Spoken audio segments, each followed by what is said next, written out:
और अब एक और खबर, वो खबर जो देश की सियासत में फिर से गरमाने लगी। संसद का माहौल गरमा गया, सवाल उठने लगे, विरोध की आवाजें बुलंद होने लगी। केंद्र सरकार ने राजनीति में नैतिकता के नाम पर संसद में 3 नए विधेयक पेश किए हैं। सरकार का मानना है कि मौजूदा कानूनों में संशोधन जरूरी है, क्योंकि नेता जेल जाने के बाद भी संवैधानिक पद नहीं छोड़ते। विधेयकों के अनुसार अगर प्रधानमंत्री, मुख्यमंत्री या किसी मंत्री को 5 साल से अधिक की सजा वाले अपराध के आरोप में गिरफ्तार किया जाता है तो इन विधेयकों को पेश किया जाता है तो फिर उनको अपना पद छोड़ना पड़ेगा। इन विधेयकों को पेश किए जाने के दौरान विपक्षी सदस्यों ने सदन में हंगामा किया। क्या कुछ है इस विधेयक में जिसको लेकर हंगामा हो रहा है, ये रिपोर्ट देखिए।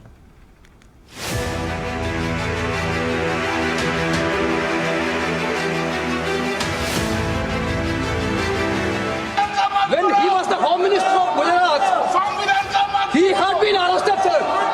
Whether he took the morality of that point. मुझ पर झूठे आरोप लगाए तब एक क्या सिखाते हैं नैतिकता में। मैं तो इस्तीफा देकर गया था।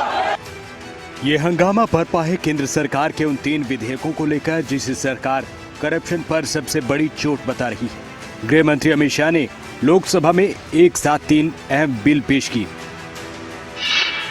पहला बिल 130वां संविधान संशोधन बिल 2025, जिसमें केंद्र और राज्य सरकार पर लागू होगा। दूसरा, गवर्नमेंट ऑफ यूनियन टेरिटरीज संशोधन बिल 2025, जो केंद्र शासित प्रदेशों के मंत्रियों और प्रशासकीय ढांचे के लिए है। तीसरा, जम्मू कश्मीर पुनर्गठन संशोधन बिल, जो जम्मू कश्मीर के नेताओं और मंत्रियों पर लागू होगा। बिल का विरोध करते हुए कांग्रेस, EIM-IM और समाजवादी पार्टी ने इसे संविधान विरोधी बताया है और इन बिलों का मतलब साफ है। PM, CM या मंत्री 30 दिन हिरासत में रहें तो पद छोड़ना होगा। नियम सिर्फ उन्हीं अपराधों में लागू होगा जिसमें 5 साल या ज्यादा सजा हो। विपक्ष ने कहा है कि संविधान विरोधी विधेयक हैं। अमित शाह ने बिलों को JPC के पास भेजने की बात कही है। गूंजते नारे, विपक्ष का हंगामा, कागज के गोले उड़ते नजर आए। हंगामा इतना बढ़ा कि विपक्ष ने गृह मंत्री पर कागज के गोले तक फेंके। संसद में जोरदार बहस देखने को मिली।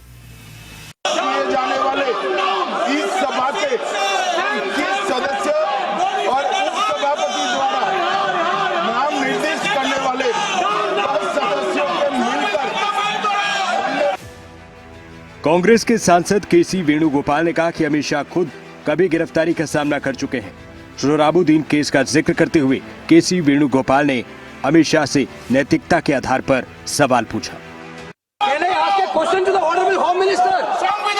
When he was the Home Minister of Gujarat, he had been arrested, sir. Whether he took the morality of that point. KC Venugopal के सवालों का जवाब अमित शाह ने आक्रामक तरीके से दिया। मुझ पर झूठे आरोप लगाए तब अरेस्ट होने के पहले मैंने नैतिकता के मूल्यों का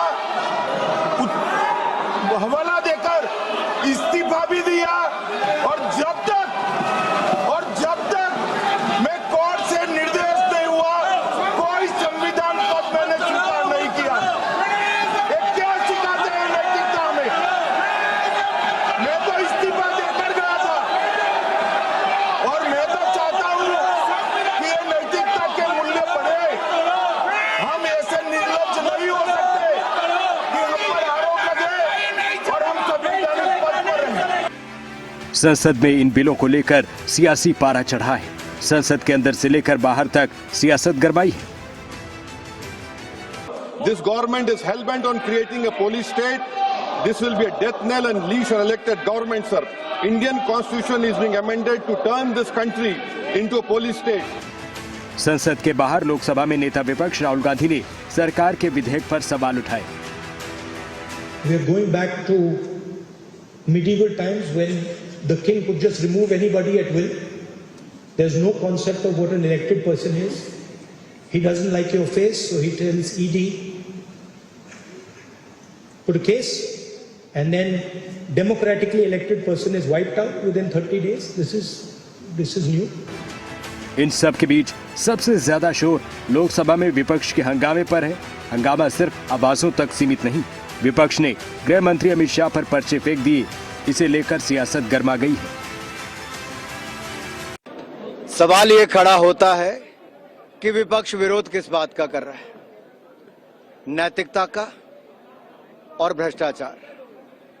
आखिरकार क्या भारतीय राजनीति में अगर भ्रष्टाचार के खिलाफ और नैतिकता के आधार पर इस्तीफा देने की बात और उसके बाद कानून बनाने की बात करते हैं तो विपक्ष इसका विरोध क्यों करता है? आज लड़ाई साफ है, कौन भ्रष्टाचारियों के और भ्रष्टाचार के साथ खड़ा है, वो विपक्ष है। ये भारत के संविधान का जो मूलभूत स्वरूप है उसके पूरी तरह विरुद्ध है। भारत का संविधान जो कानून का राज है वो ये कहता है कि आप बेगुनाह हैं जब तक आपका गुनाह साबित नहीं किया जाता। सदन के भीतर की ये गर्मा गर्मी सड़कों पर उतर आई है। बीजेपी विधेयक को नेताओं की जवाबदेही तय करने वाला ऐतिहासिक कदम बता रही है, जबकि विपक्ष कह रहा है कि लोकतंत्र और संविधान की आत्मा पर यह हमला है। ब्यूरो रिपोर्ट, खबरें अभी तक।